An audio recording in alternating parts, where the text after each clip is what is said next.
I've got some very exciting guests in front of me, and they manufacture, wait for this, New Zealand is manufacturing vehicles, and they manufacture sports cars, and a handmade sports car. So last night I went online, I'm just telling them this, and started Googling sports cars. So I shot around, and I saw one here. It's a McLaren. It's a 1995, and the cost is $13.8 million. So I'm in the presence of this couple. They're a husband and wife team, and they own this multi-million dollar company, I assume. And it's Ida and Scott Tristram, isn't it? And it's Fraser Cars, which has been around a little bit longer, and there's a bit of history involved with it too. So are you guys multi-millionaires? Do you sell each car at $13.5 million? Oh, not quite, Max. That's a Scott, by the way. Yeah, hi, I'm Scott. No, we don't sell the cars at $13.5 million. In fact, that sort of makes our cars look quite reasonable, really. No, we build the cars for the enjoyment, really, is why we do it. We love the cars, and they attract a great group of people. So, are they sports cars, as we imagine? Two doors, two seats? 2 seats, no doors. So our cars are based on the Lotus 7, which was a car that was created back in the 60s, and ours are a version of that, basically. So 2 seats, no doors, no roof, wheel in each corner, low to the ground. Go like a cut cat, really. Go like a cut cat. Yeah. Wow. I mean, they do look very, very hot, and the wheels sort of protrude outside. So they don't cover normally. The style of Fraser do they have mud guards as such? Well, they have mud guards, but do they protrude beyond the vehicle? They do have mud guards, but as you drive down the road, you can watch your front wheels turn the corner or go up and down as you hit a bump or what have you. So it's a different driving experience. They are a unique car, but they're a hell of a lot of fun also. Yeah. And do you know what's so impressive for us Kiwis is that they're handmade, and that just blows me away. I just can't believe it, and that's why the $13.5 million or $13.8 million price tag comes to mind. But you guys are not at that range at all, eh? No. The price for our cars does vary considerably based on the specifications you want. They are all handmade, so we make everything ourselves. We build the chassis. Essentially the cars come in as bits of steel and leave driving down the road. So we handcraft the bodies and the chassis and all the suspension componentry, and then have a few skilled guys that work there, and we all assemble the cars up. Just for the listener's sake, I've been inside their workshop or factory or whatever you call it, and these guys manufacture the panels by hand. So I saw a guy tapping a panel to get a curve on it, and tapping. But my God, it was perfection. If people are out there interested, you want to go to their website, which is, what is it, www.Fraser Cars? Just www.fraser.co.nz, so Fraser, Fraser. I had a look at the site last night. So Ida, you handle all this, the marketing side of it, don't you? I do. Yeah, well, you did a great job on that website. It's very grunty, and you'll get people go and have a look. You can't appreciate, it's hard to describe the style of vehicle. It's very stylish, and it would, just warms my heart as a bloke. Oh, thank you, Max. But do you find it the customer is of an age, or is it young people as well?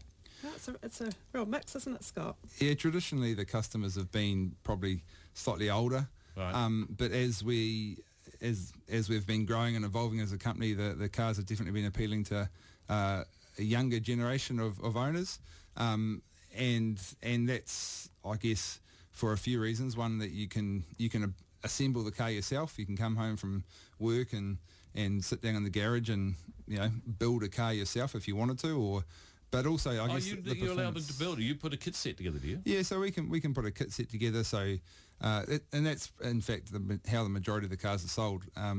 The owners will spec the car, so they choose the engine, gearbox, stuff, all that sort of thing, and then we will collate the kit and then give it to them and help them through the process of building a car, so it can be a very satisfying and often very different from what the customer's daily job is. I did my time as a motor mechanic, so when I went into the workshop, immediately, being a bloke, I go to look at the engine because I know all about them, which is, no, I don't, but I pretended to.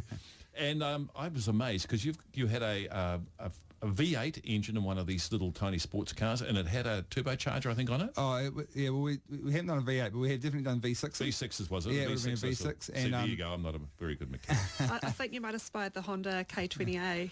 Was that what it was? Supercharged car. So yeah, we've done a few cars with turbochargers and superchargers, and Man, imagine the power to weight on that, because there's no weight in the Fraser, is there? no, I mean they're 600 kilos, and I think that car that I was talking about ended up at 330 odd horsepower. So, you know, it was a fast car. The the acceleration and just the driving experience. You know, there's no pollen filters to take the smells out of the air, and you point them in the direction they'll go there. You put your foot in the brake too hard, and they're a real driver's car, a real driving experience. And what about cornering? Because we got standard suspension on most vehicles, and you go in a corner, you sort of lean into it, and away you go. But I believe these things go around corners like on rails. Yeah, well, they've got everything going for them. They're low, they're light, and a wheel in each corner, and you definitely you can have some fun in them. And how far are they off the ground? How far is your bottom from the road? 125 millimeters, I think. Okay. Yeah. Just for the listeners, this is my mechanical. You better correct me, Scott. But if the axle where the middle of the wheel is, if you're sitting below that and the weight of the car is below it, it's more inclined to stick to the road better. So that means it's not going to fall over or need to lean as much, and you're going to get a lot more traction and actually corner better. Am I on the right track? Yeah, correct. So you got your centre of gravity is nice and low in one of these cars. So yeah, that all helps. So it's better than the big vehicles we see today. Better than your SUV or something like that, where they're sitting up high. I belong to a business group, and Ida goes there and sells it, and what she says is you can come and have a test drive, but also she says you can lease one for a day. Yeah, how about a hire car? It's called Demo Fraser. It's been a great little car, actually.